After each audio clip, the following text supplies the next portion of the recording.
You're welcome back, and this is Last in Love. And today I'm speaking with Pastor Patrick and his wife, Pastor Foyeke, Tolani.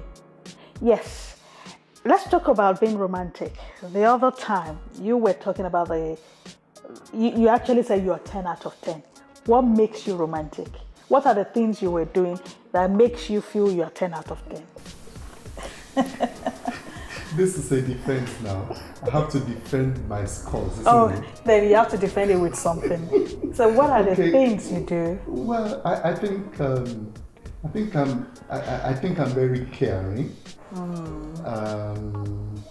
I'm a little bit playful when I'm not too serious. Right, yes, at least. So okay. I think she probably knows more than I do. Yeah, Pastor Foyeke, he actually said you love dodo so much, and that's plantain. Yeah. And that's true, isn't it? It is. How much? Why exactly is it? What's in dodo? What's in plantain? Oh, it's sweet. You're actually lucky that you eat it that much and you're still maintaining this weight, you know? Yeah. Well, I think it's because we keep very decent regime in the way we eat in the home. She won't eat that every time because heavy way of eating, because everybody has got to know that if you want to live long, you also need to be careful about what you eat. So it's not as if she will eat it in the morning after evening. Yeah. But even as much as she loves it, I don't think she will eat it more than twice in a week or something. So do you have a regular food timetable at home? Well, I mean, we don't, but we've tried it. We've tried having a timetable. Sometimes it works, sometimes it doesn't. But what we try to do is to make sure that we don't eat the same thing every night. So we kind of have variety of the different things that we eat. Yeah, I will make sure that at least it's balanced diet. Yeah. And your own favorite food was actually pounded yam, isn't it? Yeah, but that's not the truth. I like that. It's really no. I think I said you eat anything though. Yeah. It's fair to say I just eat anything. Yes, anything that comes my way. But it must be heavy. That's the bottom line, and it must be enjoyable. So. Pounded yam, and we don't even have pounded yam in this part of the world. So pounded yam. We have the pounded yam. Yeah. So as somebody from Ekiti, Nigeria, we don't think that's the best to eat. But I, as she knows, and everybody in the family knows, if I have to eat what we describe as swallow, I will even probably go for oats. Okay, oatmeal. Yeah. Plantain flour. Yeah. The very healthy options now. So sometimes I even decline from take pounded yam when that's what they want to have, and I just go for my own choice. So because my bottom line is what keeps me healthy. And I think everybody should think about that. Oh yeah. So do you go to the gym? Do you exercise together? Only during holidays. At least during the holidays? Most of the places we go to for holiday, they have gym facilities, so we do. But he goes more than I do, but I think I need to change. Well, that's no bad. And tell me exactly, how was it like getting pregnant the very first time you got pregnant? Was it something you planned for, or was it just an accident? Well, okay, so I told you that my dad said you have to finish your PhD before you get married, and so I finished my lab work and also the write-up, and it was taking time, and unfortunately when I submitted my thesis, the external examiner had an accident, so I had to wait for 1 year. My dad kind of gave the permission we can get married. So I got married. And but we still felt we should wait for it a while. Really? Because we still wanted, we still want to finish really proper before we start having children. And somehow again, I think I waited for a year. And then when it was time, we had another delay again. There was some problems and I couldn't defend. So we just said, come on, let's just start having children while we wait forever. Exactly. And then when we felt, let's start having children, it didn't happen the first month. And the second month, then I started getting anxious. But as God will have it, within 3 months that we decided that we'll start having children, then God made it happen. Right. Yes. So how easy was the pregnancy period? Well, I would say it was good. It was good. It wasn't bad. It was good. Yes. Oh, praise God. When questioned about pregnancy is asked, I'm sure men are thought not to be part of the transaction. Not really. Okay. You should be, actually. Thanks for knowing that. Yes, you should be. What I've said, and it's good to let people know, that the women, they have it physically. They know what is happening to their body. But the men, they understand. But we have it psychologically. Which is good. Yes. Which is good. So we feel it. I hope all men are able to say this, actually. Well, I think probably most men have a kind of feeling, but they don't know how to define it. But there are some men who run away when their wives are having children. Do you think they're psychologically involved? I can't rule out irresponsible men. I can't rule out. No, they're not actually irresponsible. But they are scared or yes, something. they are just overwhelmed. Probably it's possible.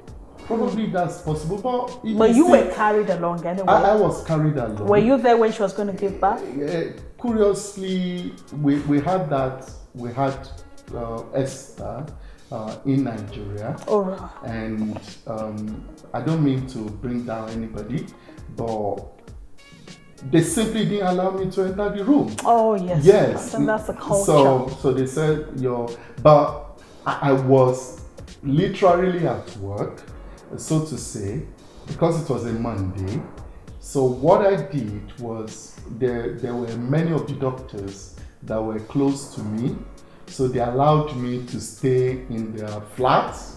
Okay. And they were going to her and were bringing message back to me. How dare in the place where I would say I was hibernating, just waiting. Right. But they were telling me this is how far she's making progress and so on and so forth. Okay, Dr. Foyeke, can I quickly ask you, would you encourage couples to actually, or rather the men, to actually be by the side of their women or their wives when they're having children?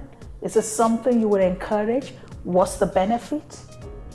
I think we all have different experiences. Because we had our first child in Nigeria, then it was not really a tradition to have men, in the maternity, in the labor room. Yes. Whereas when we had our second child, it was okay.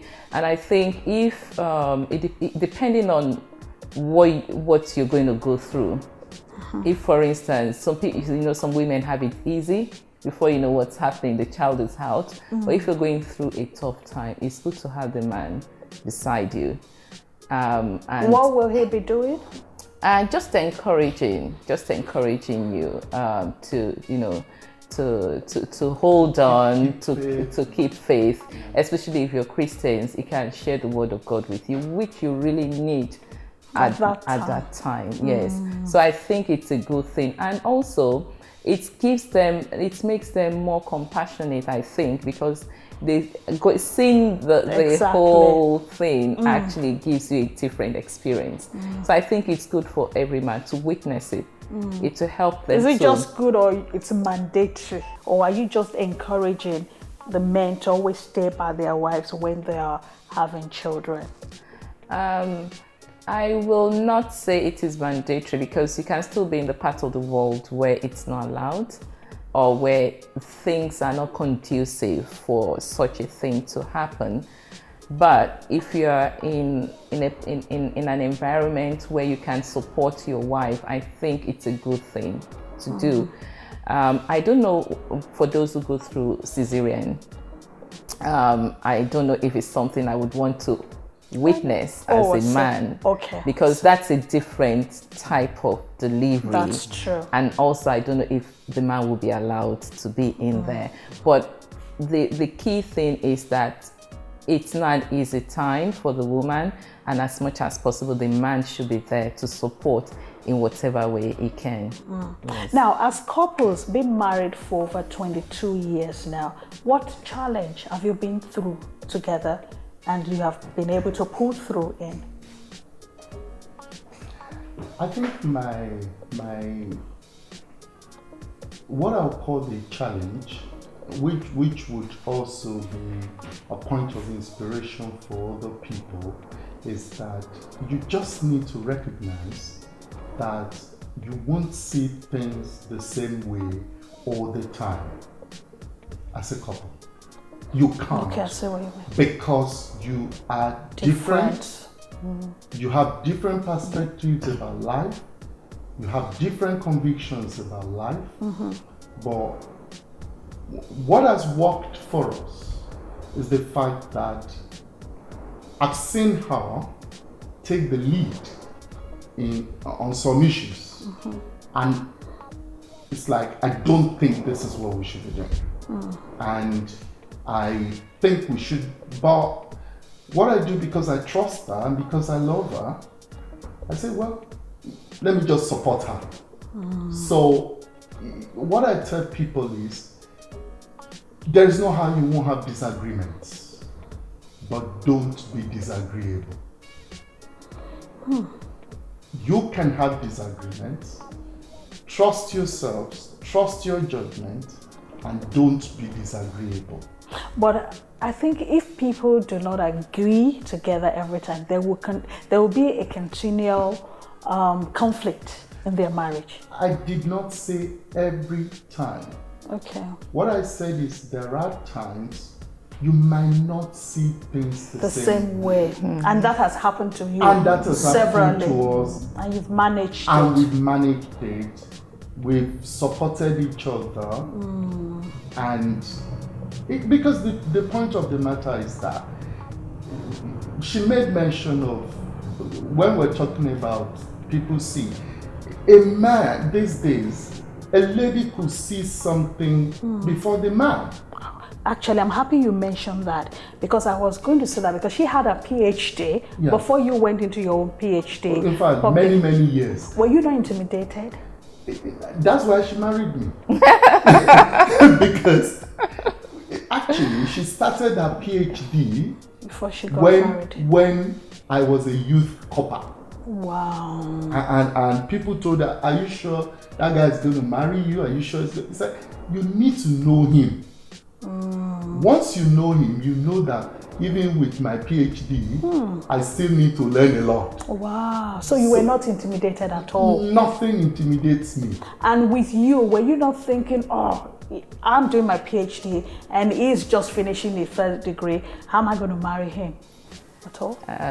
No, I mean, I didn't have that kind of impression, because I knew it was the person God wanted for me. And also, I also knew that he had a lot of stuff. It's loaded, not just a degree. I kind of knew that together we're going to have a good future. And but I also knew he was very intelligent. And so even though he was just doing his youth corps, I knew that he had the intention to still go for further studies. And in fact, he did. So he has 3 masters and a PhD. So so now he's much more higher than me, because nothing like that. I like that. There's nothing like that. There's no competition. No way. Oh, that's so good. Wow, that's so good. I'll be right back. Now, you're watching Lasting Love with Dr. and Dr. Mrs. Patrick Tolani. And when we come back, to back up what you're trying to, you know, the argument you're trying to make, and then pray and leave the rest to God. And somehow, you know, we always have this thing like, oh, I told you, but in a nice way, or in the way, yeah, you told me, but then everything has been resolved amicably. But I always believe in patience, in perseverance, and in prayers. that's after the break. Please stay with us. We'll be right